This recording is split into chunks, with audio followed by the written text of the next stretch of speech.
Well, everyone, it's time for us to go and take a look at the iPhone 6s and see how this phone holds up in the middle part of 2023. Now, I will be honest, I really don't think anybody should be using this iPhone anymore, but funny enough, a lot of people are still actually using this iPhone, probably. If we take a look at some of Apple's recent, statements, they basically stated that apparently like 6% of iPhones that are still being used right now are on iOS 15, and I guarantee you a lot of those are the iPhone 6s. So that is something that is very, very surprising to me. So I would, not recommend buying this iPhone anymore, but it's still kind of supported with software, so there might be some reasoning as to why people use it. Now, on the outside, not much has changed, and not much has changed with this iPhone in general. It's pretty much the same old, same old. You're getting that 4.7-inch IPS panel on the front, and it still looks like a pretty decent phone.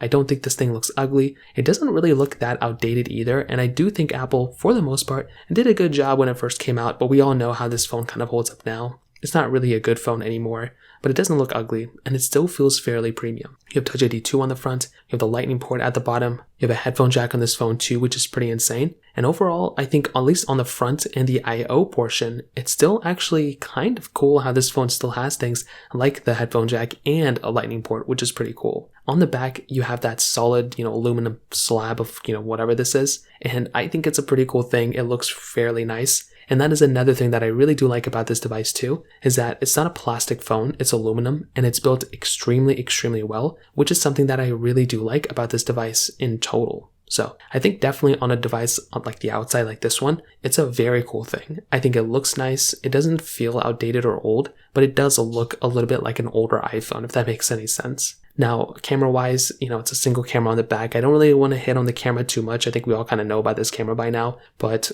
it was the first 12-megapixel camera on an iPhone 4K video. Definitely not anything crazy, but it got the job done, and I do think for a majority of people out there, it's a solid phone for sure, and I think it, gets a thumbs up for me for the camera quality that it was at the time. It's definitely not good anymore, though. Now, software is probably the biggest thing that's been changing. So this thing, for some reason, Apple still keeps supporting this iPhone. It's like on iOS 15.7.6, and that is insane that this type of device is still getting support year after year after year. This kind of stuff is actually pretty insane, and when I have a device like this, when it's still getting software support, it's just crazy that Apple is able to do something like that. And personally for me, like I said before, it gets a thumbs up for me times 20. Having a device like the iPhone 6s that is still supported with software is insane. And that is kind of one reason why maybe this iPhone is still kind of worth buying a little bit. The fact that this thing still has some sort of capability there with it getting software security updates, but it's not full on crazy security updates. It's probably not an iPhone I'd recommend buying anyway, but still pretty insane. Performance wise, very basic. This and the battery life is probably one of the weirder aspects. The performance is not that bad, but it is fairly glitchy, and considering all of my iPhone 6s have horrible battery lives and battery healths, the performance has gone down drastically even more. So that is kind of an issue that you're getting when you're getting an iPhone like the iPhone 6s,